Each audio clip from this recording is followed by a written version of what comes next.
1. Take coins and place them in a mesh strainer or an old metal strainer. Give the coins a rinse to get any of the loose dirt off. 2. Place the coins in a container with a small amount of dish soap. Let them soak for a few hours to overnight. This helps loosen any grime and dirt as well as cuts the grease. 3. Take the coins and place them in the mesh strainer and give them a spin until they are rinsed off. 4. If there is still a lot of grime, repeat the soak and rinse. 5. Rinse the container that they soaked in. 6. Place 1 to 5 denture cleaners in the bowl and fill with water.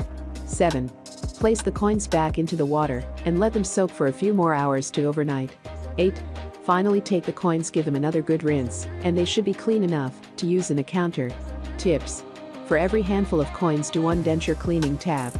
If you are needing to clean a large amount of coins, the best equipment is a small cement mixer. If there is a lot of algae or scum from the fountain, place them with water, soap and a tablespoon of vinegar. Never overcrowd the water. If you have a small amount of coins, rub the coins with a cloth when doing the first rinse. Warnings. Don't use this method for coins worth money because it will ruin them.